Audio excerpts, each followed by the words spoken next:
All right, hello guys, Chris Alcedo here. Brent has asked me to cover for you guys Shanoa's one-page rehab helper. Okay, so I am going to do that for you guys. This is take two. My first take ended up being more of a rehab class, covering every item in infinite detail. So I'm not going to do that again. I want to get through the sheet and show you how best to use the sheet in your business and in your interviews, okay? As opposed to all the detail of rehabs behind the numbers, okay? So let's go ahead and get started here. And I will cover some highlights as we go, okay? So first off, the way I use this sheet is that I always have this with me. It's part of Shanoa's Seller Toolkit. And I always have this sheet with me, actually multiple copies, when I go to a seller interview. And when I'm doing a seller interview, what I do is I talk to my seller, I build some rapport, I get them, I kind of put them at ease, get them talking. Then I start talking about their situation, the scenario, and then I ask them to, if they wouldn't mind, to quickly walk through and just show me the house, both inside and out. Okay. And what I do is I have this sheet, and usually I have it flipped over, so I'm just on the back. And as we walk through the house, I'm taking a few notes, right? Nothing heavy. I'm not writing down every little detail, but I'm looking, okay? And now this is what works for me. So you guys adjust it accordingly, okay? I'm a very visual person, so I can walk through a house and I notice details. I pay attention because I'm looking for things that are wrong, right? So as I walk through the house, I've got this sheet, I've got it turned over, I'm writing on the back, and I just take some notes, right? Some things I see wrong, some things I need to investigate or ask about, or things that are significant. Okay, and then otherwise, big broad scope, right? Like if it's going to need interior paint, right? I just jot down interior paint, stuff like that. Okay, then once I've done a walkthrough with the homeowner through the house, and we sit down and we talk and we negotiate and we do whatever, put it under contract. When I go back out to the truck, right? When I leave the house, I take this rehab estimator, and then I will go through each and every one of these items. Okay, this is a great list of items to make sure that you don't forget anything when you're scoping out a house for the first time. Okay, this list of items right here is pretty comprehensive. You can break down within each of these as much as you really want to. It's not necessary because this keeps you from forgetting to address anything. Right? It's got everything on it in a way that reminds us to think through it, to think about it, check it over. And when I go out to the truck, I take this sheet and I take the time. If it took me 10 minutes, 15 minutes to walk through that house, I literally do it again in real time. And from that point, I'm thinking through this walkthrough in my head. And here is where I'm thinking through the numbers and putting actual numbers down here. Okay. For the items that we discussed. Okay. So if we go through and we look out the outside, let's talk about roofs for a second. You are either going to repair a roof or replace it. You're not going to do both. Repairs can run the gambit, right? If I'm replacing a roof, just so you know, a roof is the cost of a roof is done relative to what's called squares.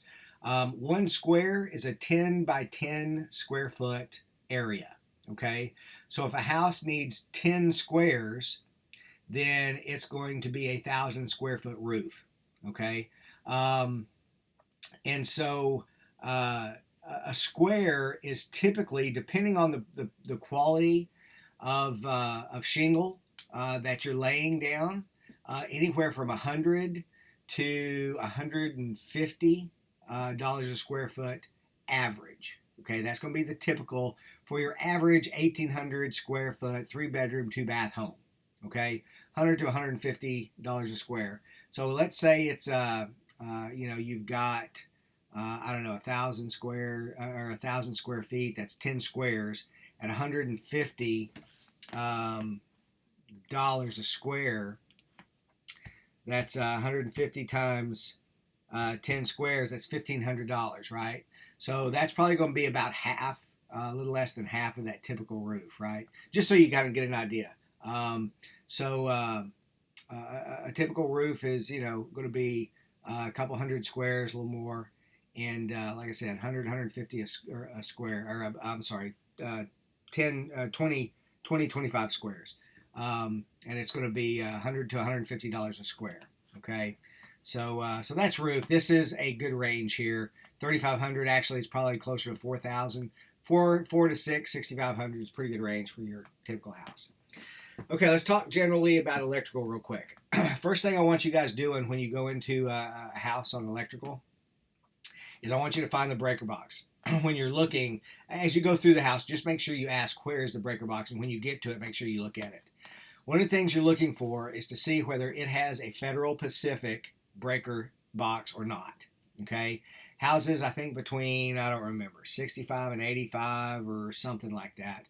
I think it says in here somewhere, 1950 and 1990.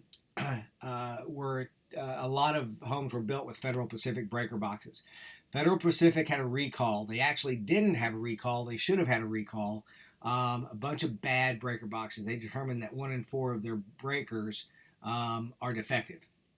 Caused a lot of fires every year to this day. For some reason, the government couldn't pull a recall on it, and Federal Pacific is out of business. But it's very important to look for this.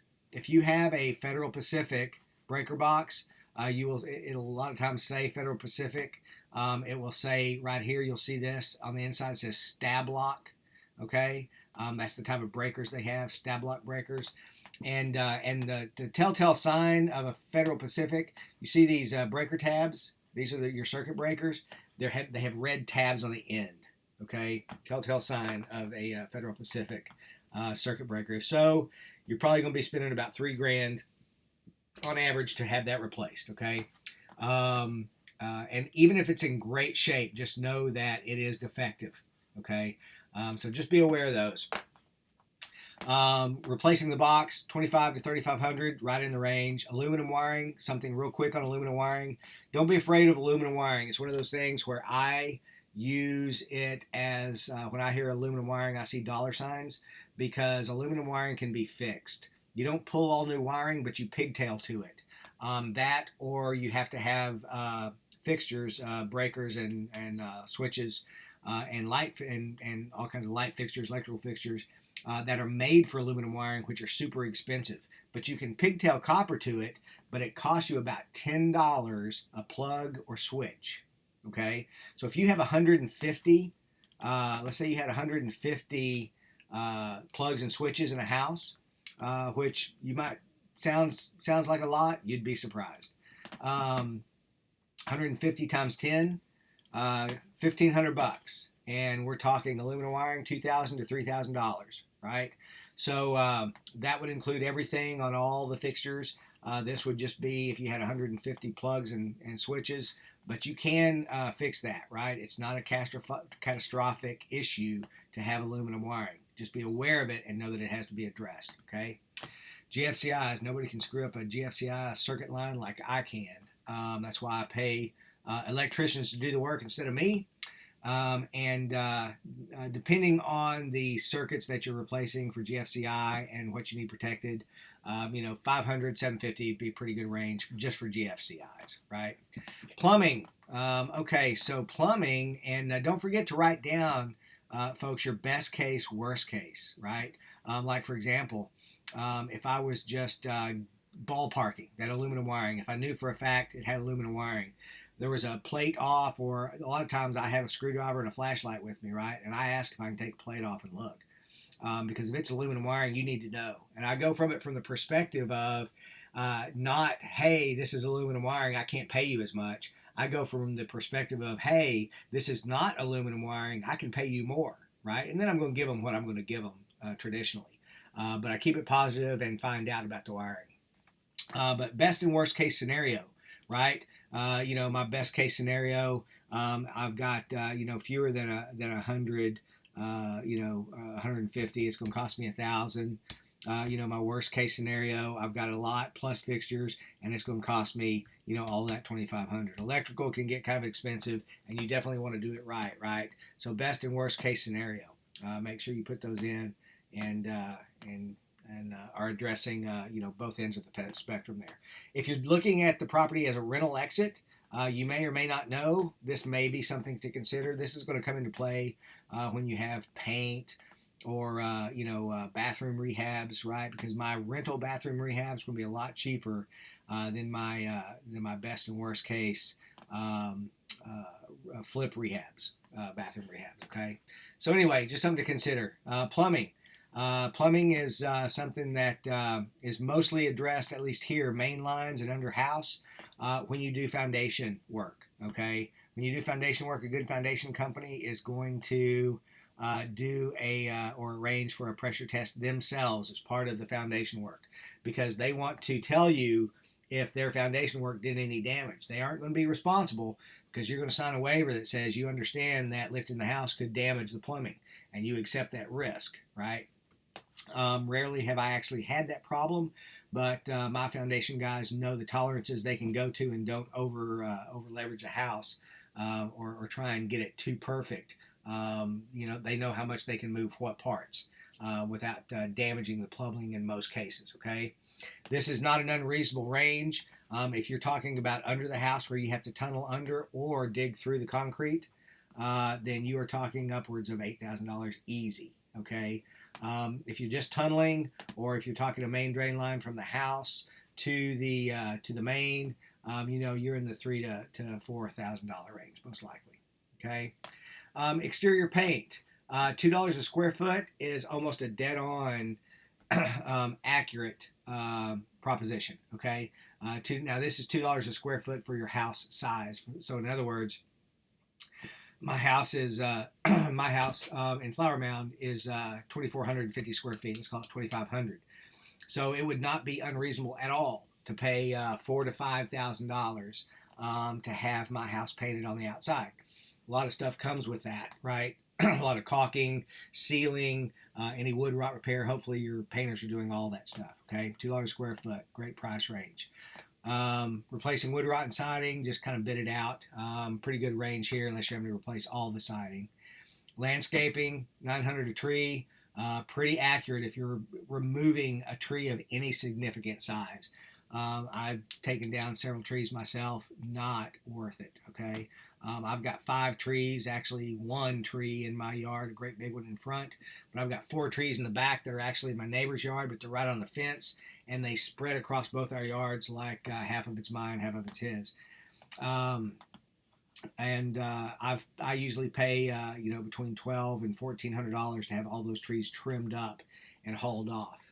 So tree work is expensive.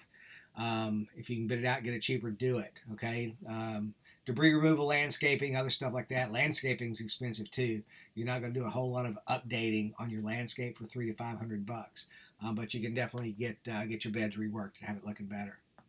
Foundation. So foundation is one of the things, just like aluminum wiring. I hear foundation work and I see dollar signs, right? Because homeowners tend to see, just like the aluminum wiring, they see that as a kiss of death. Foundation, they feel like it's catastrophic. Same thing for termites, which we'll talk about in a minute. They see these as big problems, almost insurmountable, unless they've experienced and done some foundation or rehab work in the past. But as investors, we know that anything can be fixed. It's just a matter of cost and getting it done. And typical foundation, this is pretty close. $300 a pier for a slab. That's on the high end. I'll just tell you. I can actually get slab piers done on a perimeter for about $2.25. Okay, and if they're having to go through the concrete, $250 to $275 is about right. For pier and beam, $225, $250. That's about right. Pier and beam is always much easier, and it kind of depends on how many piers they're doing. Right, the more they do, the cheaper they'll do them for you. Haul offs. Let's see, fences, garages, doors, decks. All this stuff, I kind of do through Craigslist, especially haul offs. This can, hoarder house, you could be talking $2,500, $5,000. It just depends. But on Craigslist, you can usually find people that are willing to bid and do some work pretty cheap. What I find is sometimes you find some sketchy people almost willing to do it too cheap. Never, ever, ever, ever, ever pay folks, especially on haul off, that you found on Craigslist until the job is done. Okay. Otherwise, they're gone with your money and they're not coming back, even if you only partial pay. Right? They're just looking to get what they can get and move on. So be careful with that. Fences. I've got a great fence company in Mesquite. I can't remember the name of it. I promise Brent. I promise you guys I'll get it to Brent sometime and let him share it with you. Fences are expensive. $500 to $4,000. $500 is going to be a repair. Okay, $4,000. That would be a pretty decent fence in just a very typical backyard, right? If you hired a fence contracting company to put a new fence up for you. But I've got a great cedar fence company that sells kits by the foot. You tell them how much fence you need.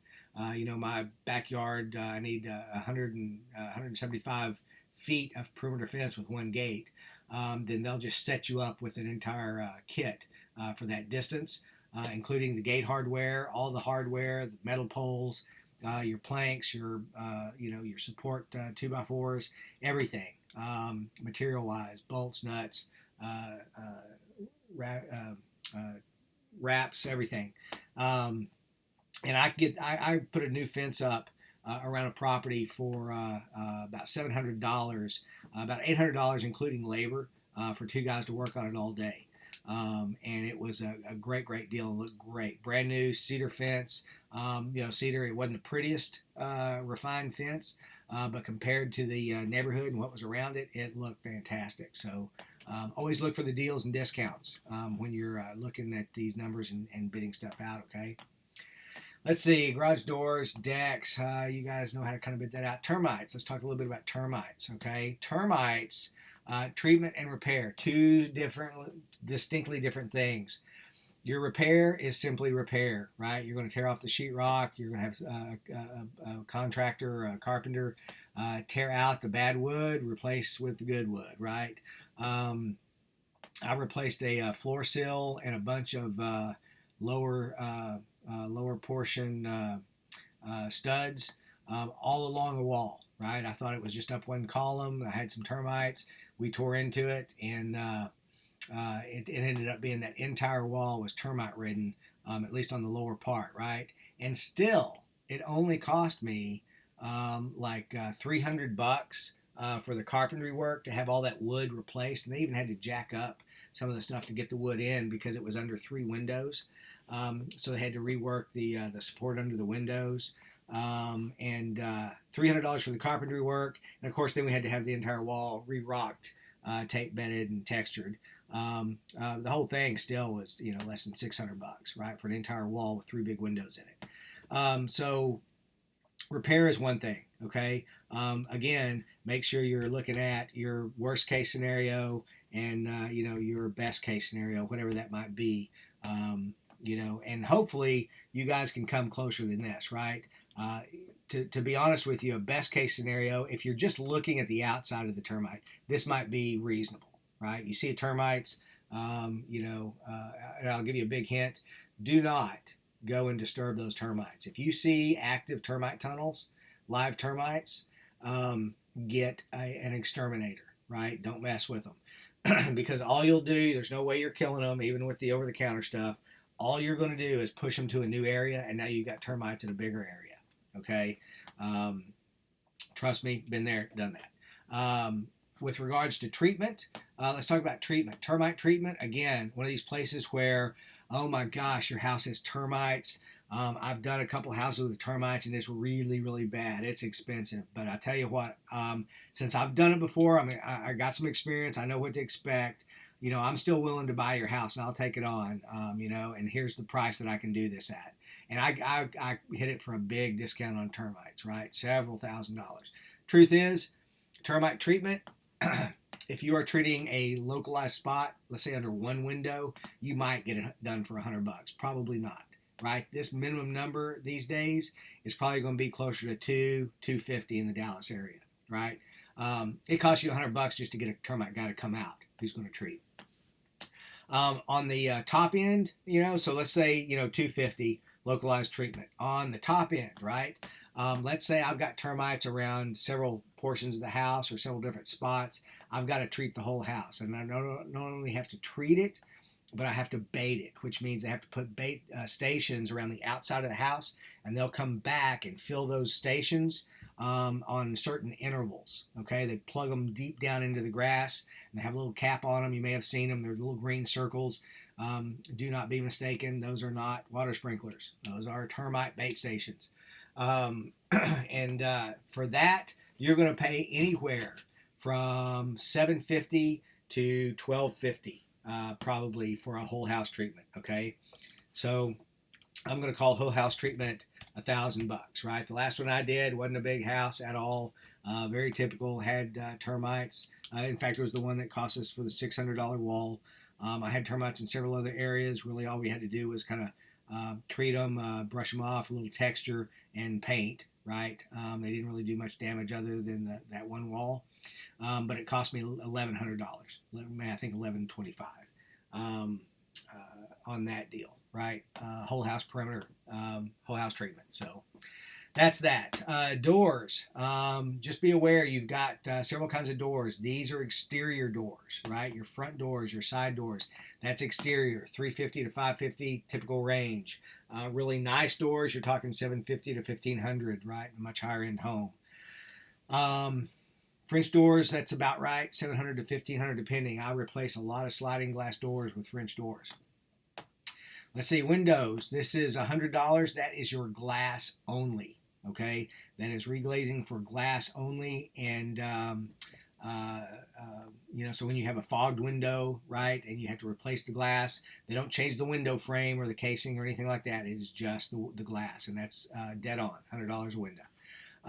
If you're replacing windows, that can get expensive. A lot of windows these days, especially if you've got a 1950s house or 60s house, some of those windows are no longer standard window builds. Okay, the standards have kind of changed in windows, and often you have to have those custom made. You can certainly have them custom made, and I had to replace windows in a house not too long ago. Actually, the house with my termites, it needed a lot of work.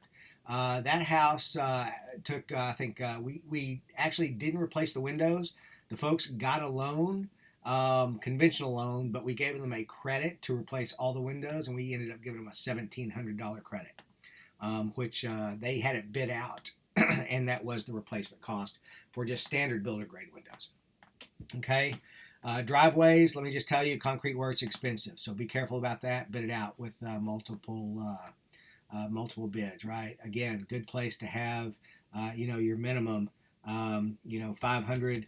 For maybe a little repair or ceiling, $2,500 if you have to have a section brought out. But if you're replacing a driveway, it's going to cost you several $1,000s. I would seriously doubt you could get a complete driveway done for $4,000. Okay, on a typical house. But that's going to be it on the low end, right? Top end maybe 5, 6. So 4 to 6 for a total replacement. But again, bid it out, right? Because you may find some guys that do need the work and are willing to do it a different way, right? Let's see, flooring. Okay, so now we get to the interior of the house. I need to move it along here, try and keep this to about another 10 minutes. Flooring, we are talking, for example, carpet or tile, $2 per square foot on the flooring being done, right? So if you got a 10 by 10 room, that's 100 square feet. That's going to be $200 a square foot. So, 100 square feet at $2, $200 a square foot. That's way light, actually. But also keep in mind that a lot of these convert to square yards. Okay, so make sure when you're getting this bid that they're bidding square foot. And that you're measuring square foot, or that they're bidding square yards, which is 3 by 3, right? And that they're bidding square yards. Carpet oftentimes comes in square yards. I think they've adjusted this to feet because it makes carpet look cheaper. Tile and wood flooring was typically done by the square foot. Okay, so just make sure you guys are bidding those out. flooring, laminate and wood floor can run the gambit. I mean, I had a large living room. Can't remember how big it was, 20, 25 by 15 maybe, something like that, 18. When I had that place built, I had hardwoods done myself through a separate contractor. Still cost me $8,000. Now, they were nice. They were high end. But just that room alone cost me $8,000. Okay? So just keep that in mind. Interior paint. Again, let's see, $2 a square foot is about right. Okay, and this is going to be for your square footage, house square footage. So in other words, if like my house is 20, like I said, 2450, about 2,500 square feet. So I would expect to pay for an interior paint job $5,000. And actually, my house was vacant. I had them do no texture. I had them paint the ceiling the same color as the walls because we came back and redid the ceiling after because the ceiling needed to be painted. I didn't want to do it all at once. And I actually got that job done for $4,000, including doors and trim, okay, in a gloss finish. So that was pretty good, for that, and it was a little less than $2 a square foot. Okay, so that's pretty dead on, I think, reasonable cost. Okay, HVACs, again, these can get really expensive, folks. Get bids, but on your HVAC, number one, did it need to be replaced? So when I'm looking at a house and I've got this checklist, right? If it needs an HVAC, like I said, a lot of times I've got it just flipped over, right? Or I'll just scribble on this one and then do detail on a new one. And I'll put right here, right? HVAC, yes, whole unit. Or, compressor. I'll circle one of these, compressor, furnace, coils. Just circle the one that needs to be replaced. You'd be surprised. HVACs can run forever. I mean, they can get really old and run forever. They're not very efficient doing that, but they can do that. You can limp them along with a lot of repair. Not really wise necessarily to do it when they get old and start breaking all the time. It's usually cheaper to get a new one, but I will tell you this, an entire new install in let's say a typical 1,800 square foot, 3-bedroom, 2-bath, 2-car garage house, if you can get it done for five grand, send them my way because I'll find some work for them at that price. That's a great price. Typically, that's closer to $6,000 is what I see on a whole house job. And that does not include any of your duct work or any updated plumbing, right? They just reattach the old plumbing, assuming that that's good. Water heaters, again, can run the gambit. So be careful with that. They can go from, a small squatty body tank in the corner of a garage, $300, no problem, to a tall skinny unit up in your attic, right? $1,200-$1,500, not uncommon, okay, for those attic installations. They do that to save space in the living areas, in different types of units or smaller houses, condos, high rises, stuff like that. Okay, not high rises. I'm sorry, but condos. Put them in the attic. So let's see. Let's talk about bathrooms. Okay. So in bathrooms, I tend to find that when I rehab a bathroom, I'm usually having to replace the cabinets, just so you know. So I will put here, if I can save the cabinets, great, that's a savings. Okay. But usually cabinets are water damaged. They're cheap cabinets in bathrooms. I don't know why they do that, but they do. So I'm usually having to replace them. Okay. Tub and surrounds, you can do a lot of reglazing these days. That's a great solution. I try and have my surrounds tiled, right? Instead of come in with one piece or solid piece installations. I try and tile around the bathtubs. If I can do it, $1,500 is a pretty typical. $1,000 to $1,500, pretty typical for surrounding a bathtub. Okay. All right, let's see. Countertops, sinks, fixtures. I mean, depends on the grade you're putting in, right? This is installed, right? So if you're doing a sink and a fixture, right? 100 for the sink, 100 for the fixture. Your plumber should be putting those into your you've got the cabinet there and the countertop. He should be putting those in and installing them for $100. Okay, depending on which one you've selected. And if you're selecting it through him, a lot of times what I'm doing, to be real honest with you, is I'm selecting materials separate, and they're doing my contract work. I do a lot of the GCing, because I can do things cheaper that way. But if you've got a GC, which is the smarter way to do it, to be real honest with you, you're paying a margin, you're paying them a profit for GC in the job, but you're not having to do it. It's just one of the things that I love doing, right? One of my passions. So I love to construct and build, and I've built several houses. I love to swing a hammer, so I have to actually fight myself not to do that. But if you're having, a GC do the work, and you're doing, insert selections, then this should be a typical price installed, right, for that sink and that fixture and that toilet. Okay, and these are pretty good price ranges. Cheap toilets don't flush well, so you shouldn't be going too much cheaper than $150 installed on a toilet. I will tell you that. Okay, let's see. Kitchens. Little tip on kitchens. Kitchen cabinets are super expensive as well. Everything's expensive these days. What's up with that? Cabinets are expensive. I find a lot of kitchen cabinets are in great shape. They're just dated, and if I take the door off, have a carpenter build new doors for that. I can actually even sometimes put in hidden hinges and new hardware on my doors. And in some of the old houses, I even saved all the cabinets in really old houses and made them look really, really good by replacing the scalloped edging on those cabinets, and over the sink, that old scalloped edging covering the light fixture and stuff. Replace all that stuff, right, with new lines, and you can keep all those cabinets, rework them with a carpenter, and save a lot of money doing that. I can usually, as opposed to spending $6,000 or $7,000 on new cabinets, I can usually have them looking great with a new paint job, sanding paint job, new doors, and some carpentry work and new hardware for about half. Okay. Let's see, countertops. I love granite. Granite's expensive. This is right in range for your typical 322 kitchen laminate. Okay, that $1,500, if you're doing granite, it just tripled at minimum. Okay, so that's the difference. Don't over improve your properties, folks. Okay, sinks, fixtures, a little more expensive in the kitchens. Stoves, $350. You can get stoves. Dishwashers. You can get dishwashers.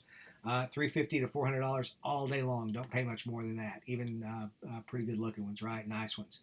If you're $600, $800 range on a rehab, then you better be in a $300,000-$400,000 price range or up, and or you just better, for some reason, really want some good quality. You can get these all day long, $350. Stoves, $350 to $600 is a very good range for those. They're a little more expensive. Over the counter, I'm not sure what OTC is. My microwaves always design and put in over the stove, over the range microwave vent hoods. But that is about the right range for those. 150 is probably just buying the unit. But for 250 to 350, you're buying it and having it installed, no problem. Okay. Fixtures, fans, lights, can just count them up, bid them out, right? I can get some pretty good looking light fixtures, some ceiling fans and lights for $75, but you do have to have them installed, right? So there you go, $100 installation, even if you get a good deal. $75 for the unit, $75 to install it. There's your $150, right? That's talking high end, but that's a $250 unit and install. So about right, okay? Lighting fixtures, $60 each, pretty good average.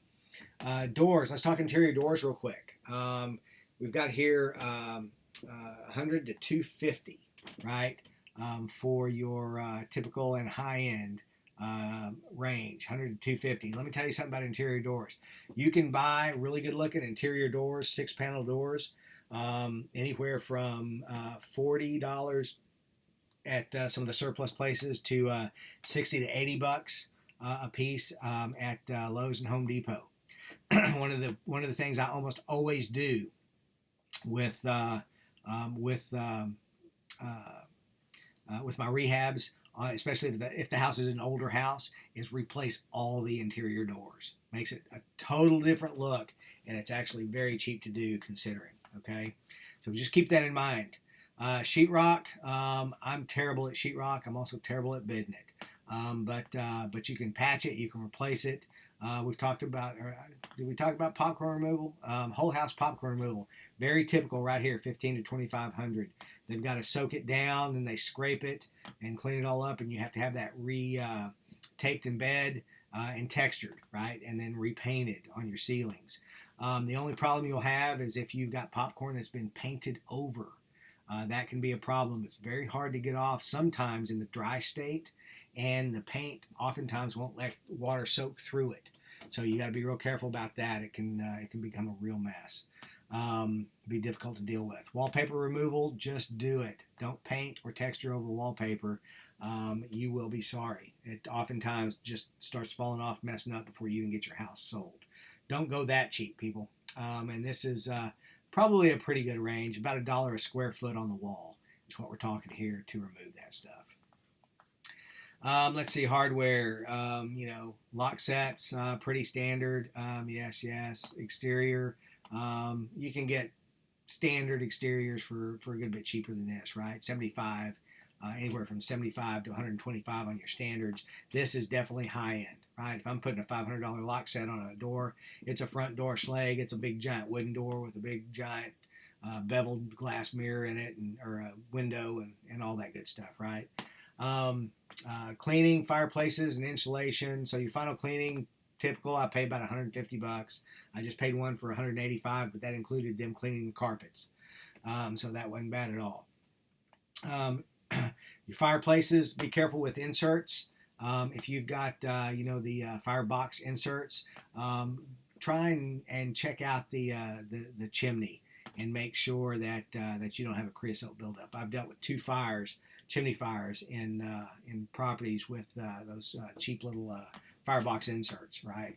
I much prefer a brick or stone built-in fireplace. They build up creosote also, but when they catch fire, you can just kind of let them burn. Okay, let's see. So that's kind of it. That's how I use this seller spreadsheet. It's got, like I said, it's in Shinoa's Seller Toolkit. It is a great tool to utilize.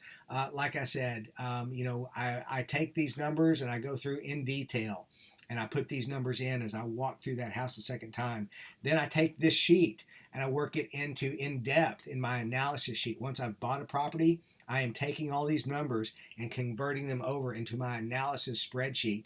And I actually sent that one to Brent.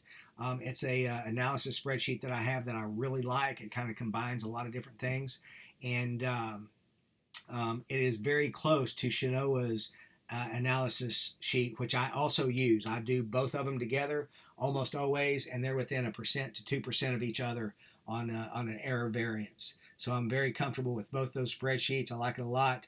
I gave Brent the information. If you guys like it and want to know where it's at, I gave him the information how to acquire it. I just prefer you acquire it from the source because there are a couple errors you need to look at in there on some broken links to the repairs rolling up to the total amount on the first page. Okay, so just be aware you have to fix those, but it's a great spreadsheet. I like it too. So with that, good luck, you guys. Hope you're having a great day with Brent, and we will talk to you soon. Okay, bye bye.